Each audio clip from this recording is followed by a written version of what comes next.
While this is launching up, I'll give you a brief introduction of myself. I'm Malachi Greb, CEO of Elite Automation.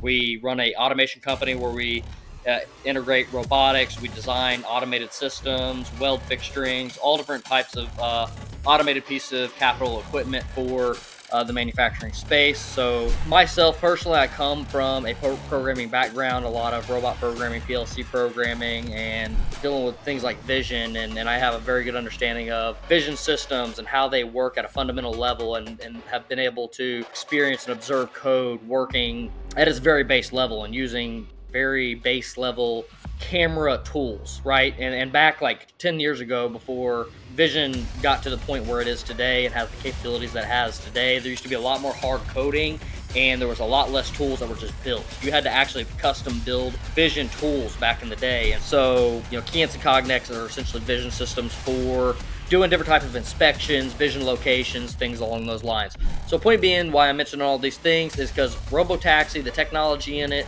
it's all basically the same type of things, right? We do stuff with AMR technologies. AMRs are autonomous mobile robots, which they're basically autonomous vehicles that drive around factory floors. It's another one of the things that we do. It's another one of the things I've personally been involved in integrating. Those also have, I wouldn't say similar technologies, right? But a lot of it has the same premises. You have encoders that are devices that can track like counts, right? So like if you've seen somebody that has one of those wheels that they run across the ground with to measure like how many miles something is or how many square feet a house is or something along those lines. Essentially, an encoder is a digital version of that, where how many ever revolutions it is, it converts to some digital input that we can then convert. So for so many encoder clicks, that equals X amount of miles the vehicle has traveled.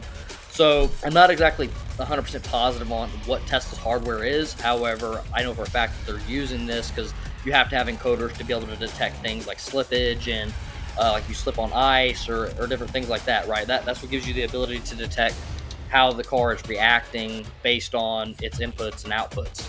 So yeah, with that being said, I'm feeling very confident about the robotaxi being able to work with the vision systems. I don't necessarily think that it needs lidar. I do think that there's potential that lidar could be advantageous to the robotaxi, but I don't think it's a must. I just think the thing about lidar, and the number one thing that lidar has over vision, is lidar is better at measurement. So vision has to be calibrated, where vision out of the box doesn't know how far away something is, right? That's the reason why, like, say for instance, a Cybertruck, whenever they released it, didn't have autonomy. Why would you think that it doesn't have autonomy? Maybe it has the same hardware, has the same devices, cameras. It should all work, right? That's what you would think.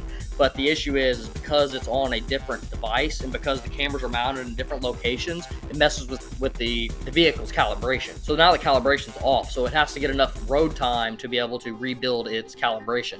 It has to calibrate, right? And then so what that calibration may look like is basically the Cybertruck's driving around. It's looking at all the things around it. It's checking its encoders. It's basically, since it's video feed, right, it's basically snapping an image, rolling forward so many encoder counts, snapping another image, rolling forward so many encoder counts, snapping an image. And I'm just breaking this down to kind of a fundamental way of how this would work. This is not necessarily exactly how it works, but these principles are how it will work, and how it does work. So, and also things with like the neural nets, some of it, it's like it's teaching itself these things, right? It has some type of parameters there that makes it so it's teaching itself. But I'm just trying to give these like fundamental thought processes of how it is working behind the scenes, so that way you kind of get a glimpse of like why things like the Cybertruck is getting launched without self-driving, whereas you already have these other vehicles that have already been launched with self-driving.